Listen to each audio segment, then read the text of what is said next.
we'll do the live thing first. Like,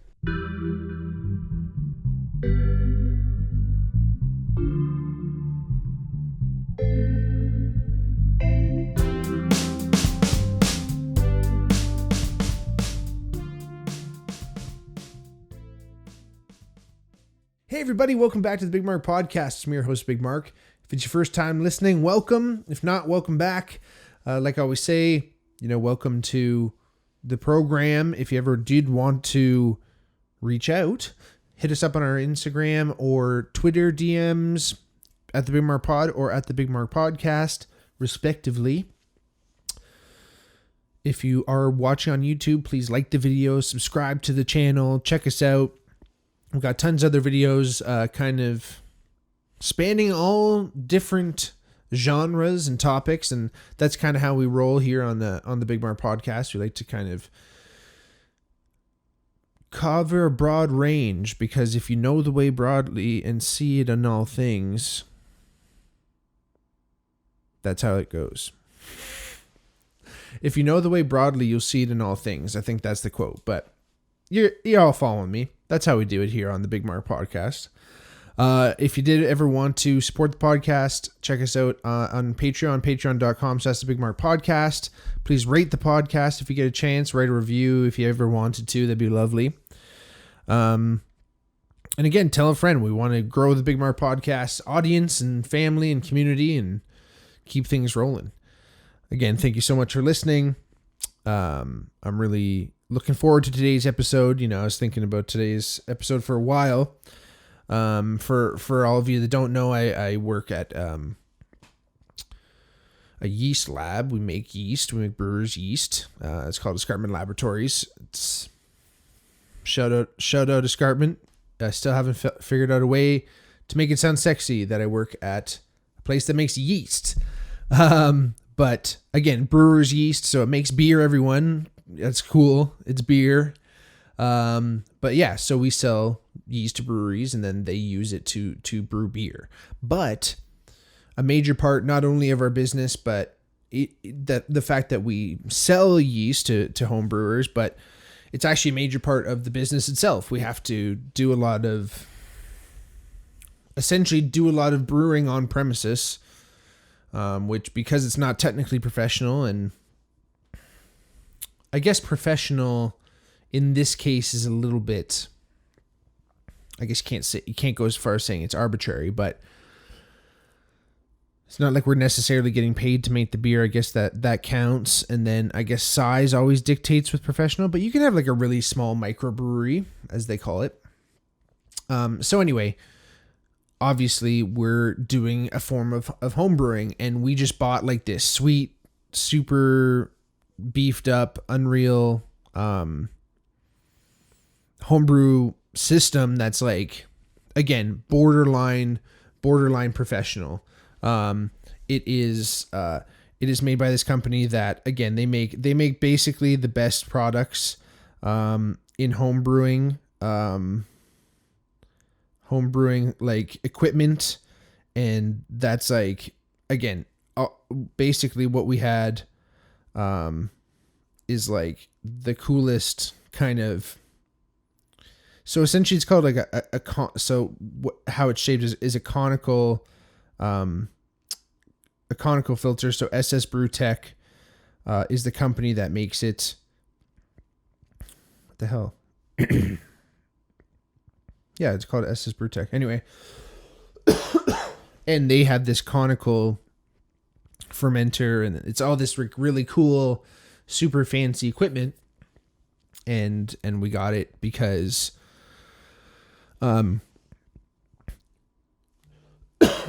A big part of what we do, and because we have to do a lot of research and development with the yeast that we work on and actually create in the lab with Dr. Eugene Fletcher. Shout out Dr. Eugene.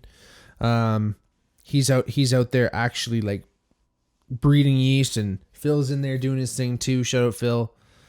And everyone's kind of like ripping their own little work, but we have to actually kind of test it and see if it works. Not only that, we also do homebrew competitions. So again, it's like really, it's a cool environment for like homebrewing skills. And, just kind of like a little crash course, obviously we make yeast, and I did a whole episode on beer. So if you want to go back in the episodes, check out an episode on beer, and we talk about yeast a little bit more. But it's the same thing today. If you haven't seen that episode, yeast again is an ingredient in beer, and it's really important in making beer and making any alcoholic beverage. In fact, making any fermented substance, food, liquid or otherwise. I don't know what otherwise would be, but again, yeast is responsible for eating up the sugar that's in the malt. So when you're making beer, it's 4 ingredients, water, of course. And then there's malt. So like the type of grain you're putting in there, whether it's barley or, some type of other wheat. Hops is important. Different stages in the brewing process. Hops adds different types of flavors and bitterness. But mostly, I guess from our perspective, the most important thing is the yeast, because that is actually what A, makes alcohol, and B, carbonates it, and then C, and potentially A, and all three, I guess, are equal, provides a lot of flavor to the beer. And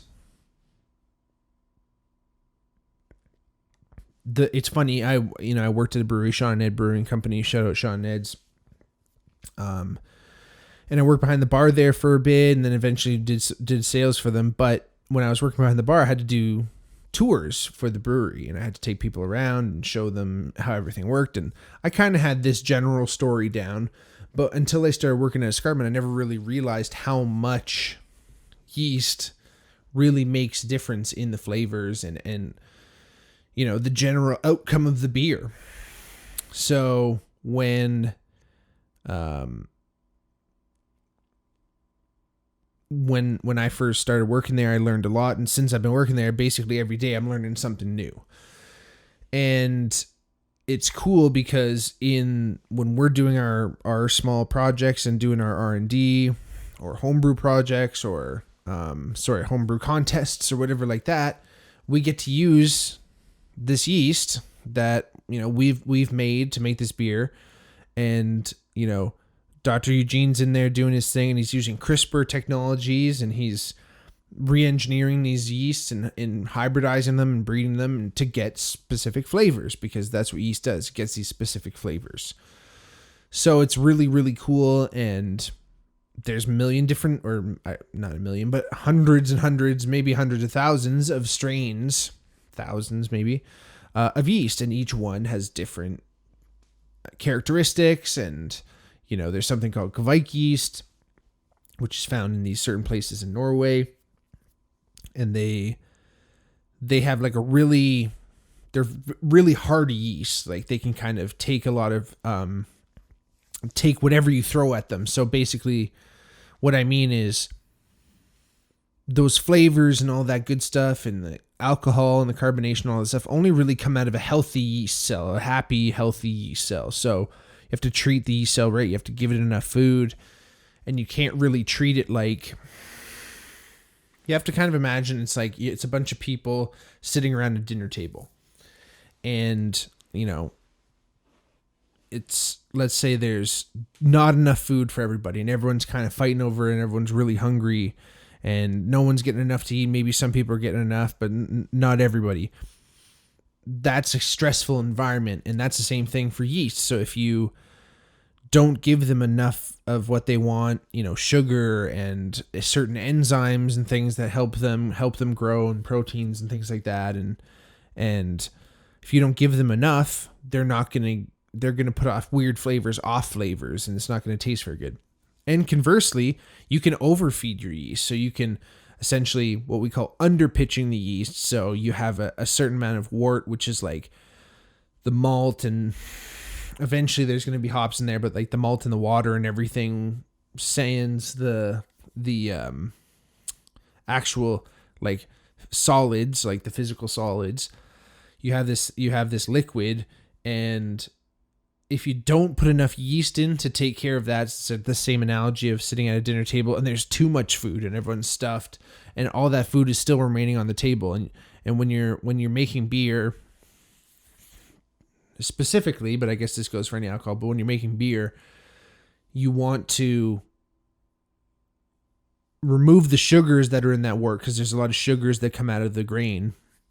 You want to remove those sugars, but to a certain extent. So depending on what kind of beer you're making, you want that certain type of sweetness to remain. So if you're making like you want a sweet tasting beer, a stout or something like that, you want a lot of that sugar to remain. So you don't want what we call with yeast attenuation. So attenuation is how much sugar essentially the yeast is eating. So the higher the attenuation, the more sugar the yeast is eating. And essentially that whole, that's how you kind of play around with the flavors and things like that. So that's essentially what yeast is doing when you're pitching it into that wort. It's eating a certain amount of that sugars, depending on how much you want, however much attenuation. And each yeast is going to have different attenuations. Like I said, each strain. Then that's how you're going to treat it. And if you treat it properly, it's going to remove those sugars and it's going to transform those sugars into alcohol and CO2, which is what you want.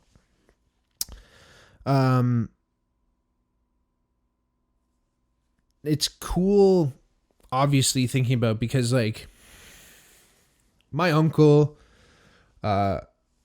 used to homebrew. I don't know if he actually did it in his house, because there's like these like you brew places and things, like you go and you can like brew there. I don't know how much hands-on work you actually have, but like you leave it there at least to like ferment, and I guess you use like their fermenters and whatever. But he always used to have those like look like ginger ale bottles with no labels on those green bottles, and he'd just be sipping on those. And I was always too young when he was drinking those to ever try them, and I never even like snuck one in. I don't know why, but he drank those like mad. So there is this draw to home brewing, because there's like, especially that way, you can get a lot of beer for like a pretty cheap price. Like there's a big value add because you're like making it yourself. So you're cutting out the middleman. You don't have to pay for all the bottles, blah, blah, blah, all this stuff. And that's a cool part of home brewing for sure. But home brewing, obviously, the origins of it come from the first people ever making beer. You know, there's no fucking professional brewers back in the day. I guess like eventually, pretty quickly, I'm sure there became like the brewer in town, or, you know, beer maidens and stuff in neighborhoods and things like that. But,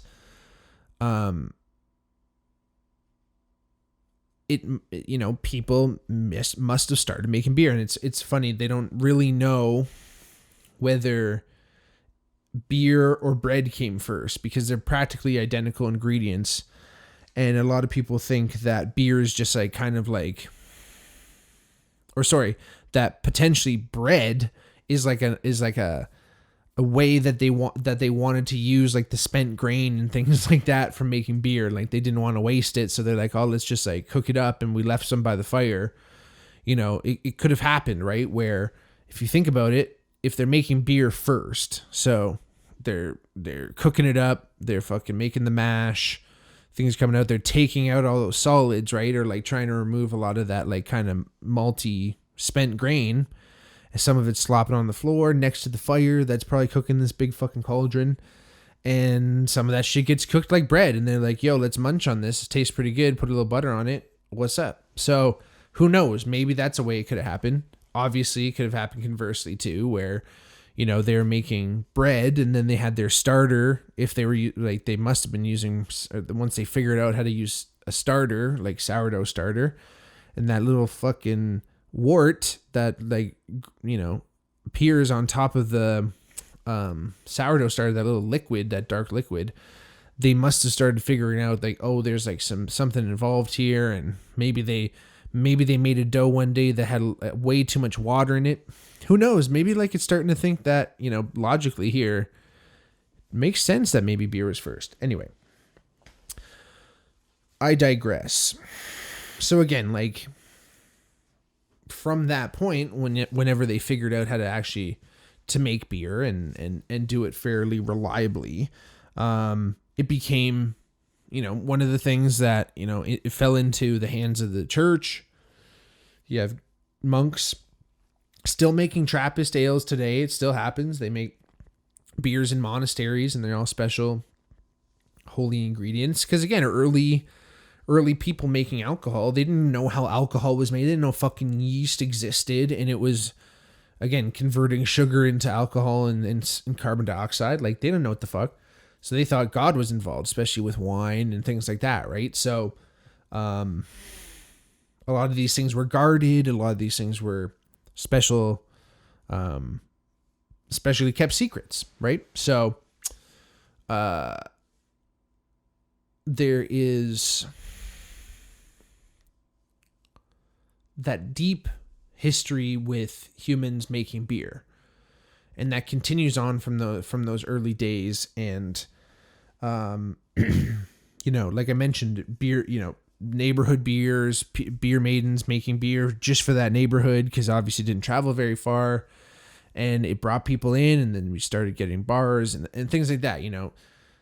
They say that alcohol was a big proponent of how we like kind of started like society and culture and things like that, because it was all like meant around supporting us, like getting a drink and the people growing the grain and the people setting it up, like all this stuff started surrounding, and people sitting in pubs and having conversations and talking about philosophy and things like that. Things got to where they are. I mean, don't tell the ancient Greeks that, but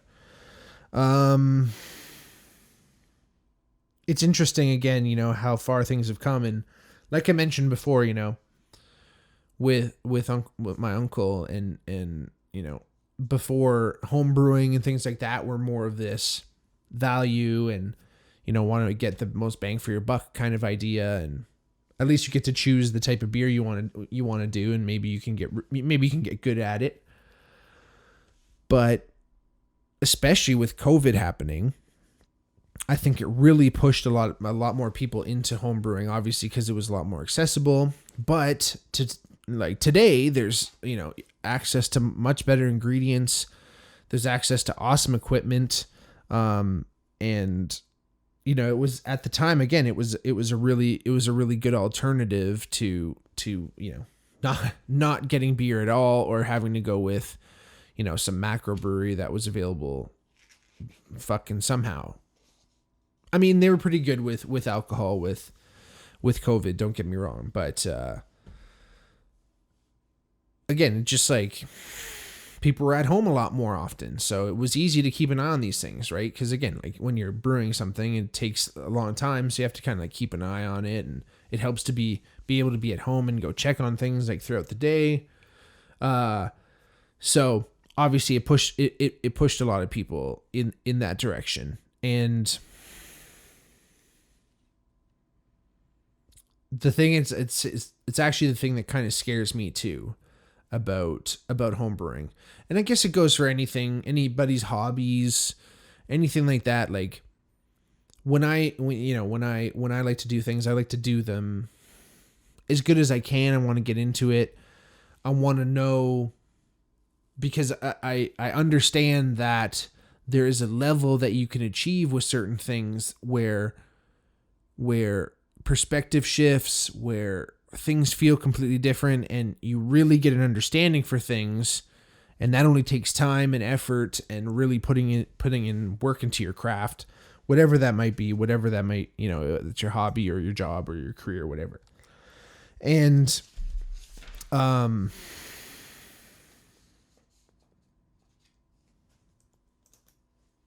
it worries me because it's a little bit like, because it's one of the things that actually kept me away from golf for the longest time, and now I'm really into it. And I still try to keep things at bay, but it's always hard. Even just playing golf alone is expensive, but like just buying the best equipment it's hard not to want to do that, right? Because I was talking to my buddy Joseph at work today. Shout out Joseph Brown. We were talking, and he's like, the problem with homebrewing is that you can make drinkable beer, passable. It's beer. You can drink it with practically any homebrew setup. 2 buckets. Shout out to Scott Mallon. I inherited his ale pail system, which are like basically 2 fucking 5-liter buckets with some slight modifications. But though you can make beer with that, you don't need fucking crazy instrumentation, stainless steel, this and that. But to make really good at home beer, it's nice to have. You do need fucking really good equipment. Let's just put it that way. If you can, basically just like the smaller version of what professional brewers use, which is what we've started to use at Escarpment, this whole new system. Well, actually I don't know if we've actually brewed on it yet, but set it up nonetheless.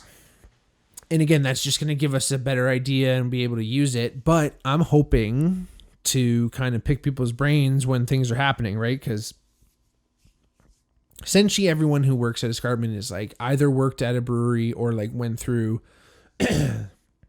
brew school or both.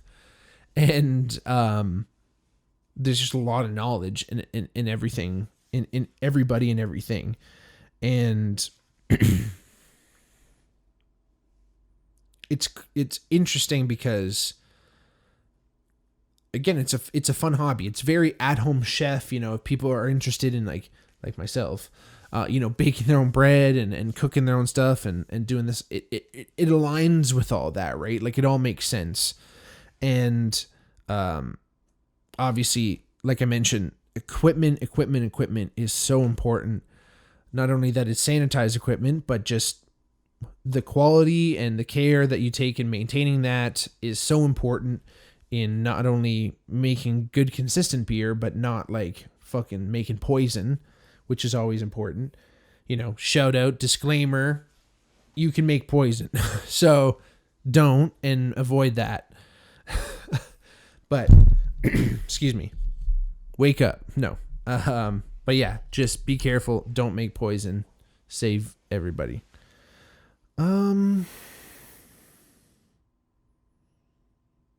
The funniest thing about homebrewing, obviously it has the pull of it is beer. You're making beer, which is cool in itself. It has an interesting vibe to it, but I feel like, I was talking to my buddy Justin, head of our homebrew division, and he was saying, with this kind of big tech layoff that's happening right now, there might be this kind of secondary homebrew boom, which will be really, really interesting because it makes sense. Again, it's cool equipment, it's fun, it's kind of techy, right?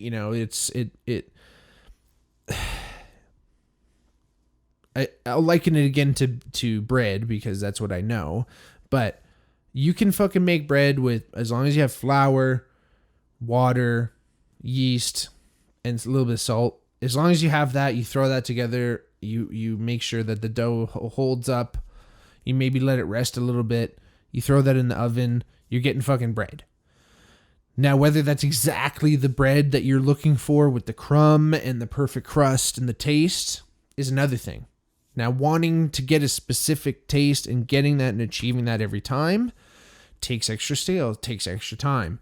Yes, maybe not as much equipment making fucking bread, but even so, you can buy a goddamn steam oven and spend like $5,000 or whatever that would cost, who knows, for a residential steam oven, and then you could be making crazy breads and all types of fucking pastries.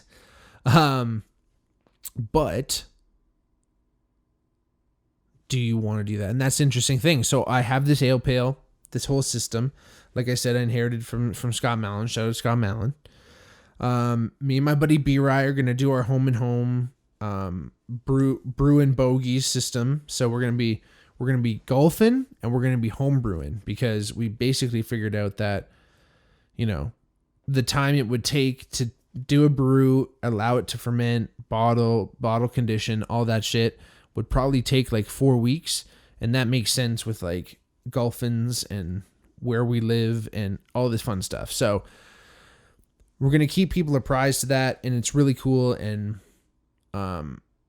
a lot of inspiration I found, like obviously not only from work, but there's this awesome YouTube channel. If you want to go check it out, if you're watching on YouTube, please go check it out. If not, go find it yourself. It's called the Craft Beer Channel. Super easy. And these two blokes out of the UK, Johnny and Brad, they're super cool. They do, they like show off new beers. They do collabs with other breweries. They pair foods with beer. And then they also teach homebrewing. So, you know, a lot of their stuff. One of their latest videos, they brewed a beer in 36 hours, which is pretty amazing. And they used Escarpment Labs yeast lightning, which is one of our yeast nutrients, which helps the yeast out and feeds it and makes sure that it's all happy. And again, happy, strong, giving good flavors, making good beer.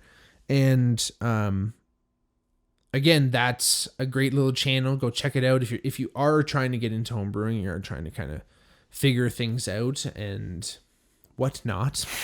Go check those boys out. Really cool videos. They do this really interesting video with Omnipolo, which is a really cool brewery, and they do pastry stouts. So essentially, they're literally brewing a stout, and then they're putting pastries in the stout. So imagine they're doing a butter tart stout. They're literally putting butter tarts in the stout and fucking hitting the blender and blending it. And I guess they filter it eventually at the end, but the boys from the Craft Beer Channel also tried to do the same. So they tried to figure out how to do it. And it sounds like, or again, they're obviously just describing the beer. You can't taste it, but it sounds like they made a pretty good beer. And that's a cool thing. You can kind of try out their recipes. And again, there's so many recipes online. You know, obviously you can keep checking it out and keep finding there's so many resources for trying to figure that out. And if you want to even dive deeper, depending on where you are, you can check out a homebrew class, probably at one of your homebrew supply shops. So KJ Homebrew Supply Shop, Urban Winery in Guelph, Ontario, is one of our big suppliers. So again, like I mentioned before, we have a homebrew division at Escarpment Labs. So we actually specifically package our liquid brewer's yeast for homebrewers. And a lot of homebrew supply shops around the world, country, you know, around Canada, around the US especially, buy our yeast, and then homebrewers come and get it. So a lot of those shops will actually have homebrew classes. So I was lucky to do KJ's first one. Me and again Joseph Brown, who I mentioned before, were lucky enough to take part in the first inaugural class. And it was pretty chill, but it was really interesting because I'd obviously never done it before. And realistically, before, even when I was working at the brewery, I never really was involved with the brew. Like, it's kind of funny. I'm sure if I fucking asked, it would have been easy just for me to fucking stand there one day, come in early, especially when I was working behind the bar, come in real early, or even when I was working sales. Fuck, I could have just like stood there for a bit and just figured it out. Fuck them. But never did. So it was really cool, really eye-opening, and an interesting process. And like I said, you know, it's something that I'm obviously interested because I fit in those boxes that I mentioned before, where it's something that I feel like obviously I have some influence from my family and stuff, and there's, you know, an Eastern European kind of, not, you know, lower middle class type approach to value, and again, doing it yourself and growing your own vegetables and doing this whole thing. So I understand that, and I feel that, and I like that, and I feel like that's a big draw. But again, I am scared that if I get into it and I really get caught by the bug, I'm going to be doing wild stuff. But I could probably sneak in and use the system at Escarpment. I just have to make sure I clean it and all that shit, I'm sure, obviously. Which is always the bitch. Like I said, you know, there's it's an interesting thing. You can't really be a lazy brewer. As much as it's a cool, like, you know, chilling guys with beards and fucking chicks with tattoos, and everyone's chilling and everyone's having fun and hanging out. It's fucking, you got to make sure you don't fuck your shit up, because A, beer is like fucking glue once it becomes dry. So if it's getting anywhere, you better clean that shit. And then your equipment is your fucking livelihood. And if your equipment fucking breaks down because you don't maintain it, you're fucked. Same thing for homebrew. Same thing for cooking. Same thing for anything. You take care of your shit. And that's I know both my parents always used to teach me this, but take care of your stuff, whatever you have. You know, not these headphones because these are the podcast ones, but I have a pair of Bose headphones I got for my 16th birthday and I still have them because good shit lasts when you take care of it. I just got a fucking knife sharpened the other day. You know, you can get your shoes resoled. Again, this is probably, you know, my influence, but like my grandfather was a shoemaker. You get your shoes resoled. You get, you know, when shit fucking happens, you get it sewn up, you get it repaired. You don't have to throw the whole fucking shit out. Keep it going, and it's not necessarily frugal, just fucking whatever. It is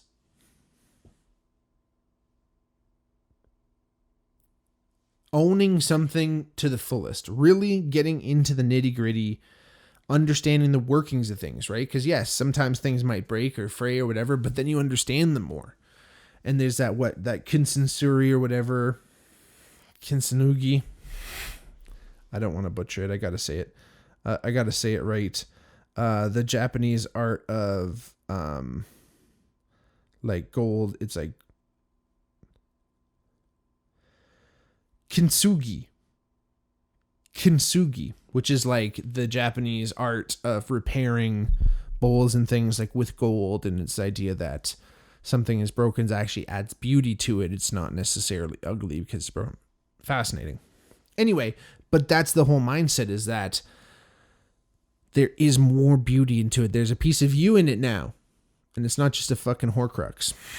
Anyway, shout out Harry Potter. Thank y'all for listening. I really enjoyed this one. I'm looking forward to doing brews. I'm going to let everyone know how it goes. Shout out to my buddy Justin Bonjay too. I know you've been home brewing your life away too, brother. And I see you. But yeah, check out Escarpment Labs. If anyone's a home brewer and has made it this far, check it out. We have many different strains available with all kinds of different cool flavor profiles for your needs. Anyway, thank you again for listening. Hit us up on our DMs, Twitter, Instagram, at the Bigmark Pod, at the Bigmark Podcast. If you ever are watching on YouTube, like the video, subscribe to our channel so you know when the next one's dropping. Please rate the podcast. Please tell your friends about it. Spread the word. If you want to support us, just check out our Patreon. Again, patreon.com/thebigmarkpodcast. Thank you so much, everybody. Get out there, get home brewing, and let me taste your beers. Peace.